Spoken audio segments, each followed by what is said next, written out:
A lot of the time, horror movies are best watched with friends, or in a packed theater, or somewhere that makes you feel like you're really part of something. This can often backfire, however, as some folks simply do not know how to watch a movie. They try to crack jokes too often or really can't read the room, resulting in a major distraction. And usually, this results in a general lack of scares. However, you can definitely swing too far in the other direction by watching horrifying movies while alone. This can get especially scary when the protagonists and victims are in situations possibly similar to yours. So let's count down the top 5 horror movies you shouldn't watch alone. Coming in at number 5, we've got Hush.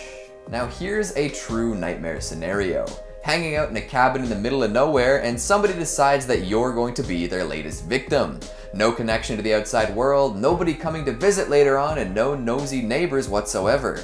It's you versus this lunatic, and the lunatic has the advantage of being a violent nut job with nothing to lose. All of this plays out in Hush, but with one additional caveat. The protagonist is deaf. This adds a whole new layer to the horror because on top of being unable to predict what her assailant is going to do next, Maddie also can't really perk up her ears and figure out where the dude's hiding, or where he might have broken in from. All around terror fest. So watching this alone might give you the feeling that you might be moments away from coming face to face with a killer. Of course, the worst possible way to watch this movie would be alone in a cabin, but I'm gonna go ahead and say that nobody would willingly do that. Would they? But yeah, watching Hush alone is a recipe for paranoia and calling your dad for backup, which probably doesn't end too well for anyone. If you do decide to hunker down and watch it solo, just be ready for everything that comes along with it. A fear of writing, because that's how Maddie ended up in the woods, the classic author's retreat.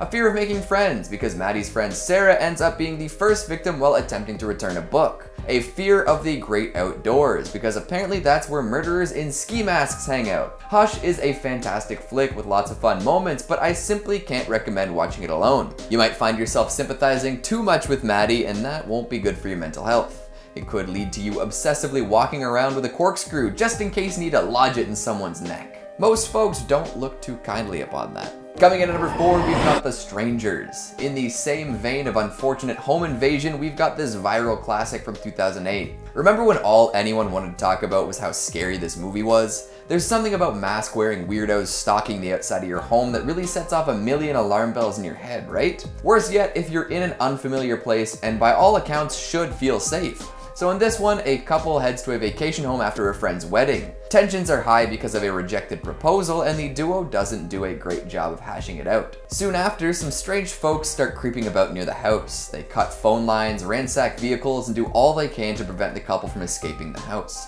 It feels like they're sort of torturing the duo, doing everything they can to cause them massive mental distress without actually killing them. Eventually, the couple finds a gun and shacks up, waiting for someone else to enter the house. Unfortunately, this person ends up being one of their friends who they accidentally shoot.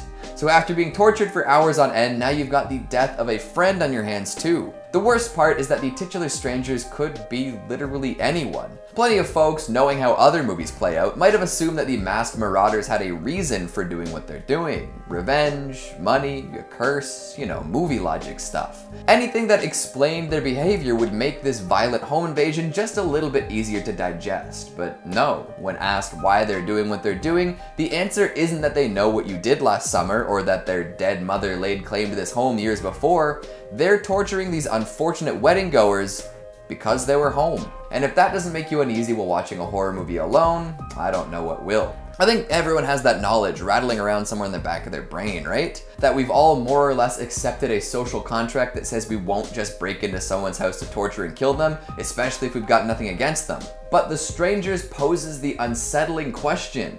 What if someone just decided to ignore all that? This is one of those movies that makes people double check every entrance before going to sleep, and maybe even keeping a hockey stick or baseball bat under the bed. So if you're gonna watch it alone, you'd better be extra familiar with the layout of the room you're in. Coming in at number 3, The Town That Dreaded Sundown. Moving from inside the home to just barely outside of it, The Town That Dreaded Sundown is the tale of an entire area that succumbed to fear. Loosely based on a real series of killings known as the Texarkana Moonlight Murders, someone who has lived in a supposedly safe and tight-knit community would probably feel uneasy after watching this. We'll stick with the original 1976 version for today, but if you want to watch the Blumhouse remake, I won't judge you too harshly. Back in the late 40s, a town near the border of Texas and Arkansas was terrorized by an unknown assailant known as the Phantom Killer. The killer attacked 8 people and was never caught. These events were adopted into local legends for years, with many folks remaining quite uneasy about the culprit still running free. So when the movie came out some 30 years later, folks got scared all over again. Like many horror movies in the late 70s and early 80s, the advertising campaign leaned heavily into the true story aspect. So in showing plenty of folks getting brutally murdered while trying to live the American dream, a few feathers might have been ruffled. I mean, stuff like lovers' lanes and malt shops are hard to come by these days, but watching this flick all by your lonesome might prevent you from doing anything at night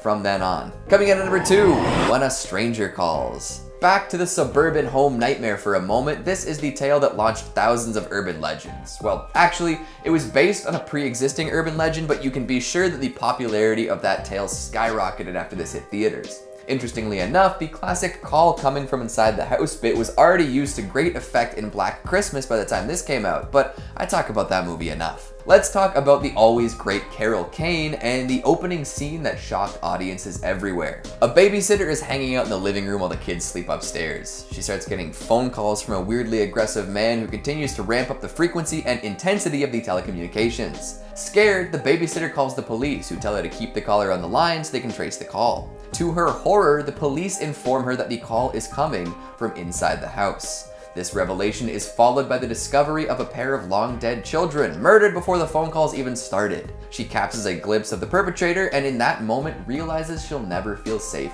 again. And that's just the first scene. I mean, nothing else in the moment can compete with that moment, sure, but that's all you need to haunt someone for life. Finally, at number 1, The People Under the Stairs. Now, to mix all the elements we've mentioned in this video so far and then distill them into one freaky, funny horror movie. We've got urban legends, suburban intrigue, and the feeling of terror one might get from being in a home alone. All these elements brought together by Wes Craven. What could be better? It'll definitely make you look at your neighbors a little differently. Apparently this was somewhat based on a true story too. A couple of robbers broke into a house and found out that some kids were being held captive. Sheesh. In the movie, however, the robbers die and are fed to cannibalistic children who have been maimed and locked away. This leaves young Fool with the grisly task of finding some hidden money, avoiding the murderous mommy and daddy, and escaping with their only supposedly well-behaved child, Alice. Some of the tortures mommy and daddy put their inbred children through are absolutely horrific, and the fact that they decided that this is how they were gonna live is disturbing to start with. It'll make you count your lucky stars that you don't know anybody like that. But then you'll realize that these people control all sorts of important stuff all over the world. Well, have you cleared your schedule? Canceled your plans with friends? You've got a long night ahead of you if watching all of these alone is the plan. So, what'd you think of the list? Have you seen any of these? Were you alone or with other people? What are some horror movies that you refuse to view without backup? Make sure you let me know down in the comments. Speaking of comments, let's take a look at some of your more perplexing ones from the top 5 disturbing scenes in horror movies part 3. Colin Withers says, I think you dudes should just start saying torture corn and we'll all know what you mean. But what if YouTube gets mad at us for putting innocent crops through such harrowing ordeals? Azura says, I almost punched my childhood dentist, who is now my new dentist again. He remembers me. I'd be worried if I were you. Dentists don't take kindly to their teeth being threatened by fists. Emra says, the most disturbing thing I've seen on top 5 scary videos is Lucy. I'm telling her you said that. Good luck. Bronze Beard says, TBH, a lot of horror movie scenarios can be fixed by having firearms Lamau. Yeah, but there are other genres for gun-based solutions to all life's problems. It's more fun without them. And Super Gay Man Lala says, you should have gone darker. You want it darker? We killed the flame. And that's the time we have for today. I'm going to play professional football. Thanks for watching, and I'll see you next time. Like many horror movies in the late 70s, early 80s, the advertising campaign... I'm gonna sneeze.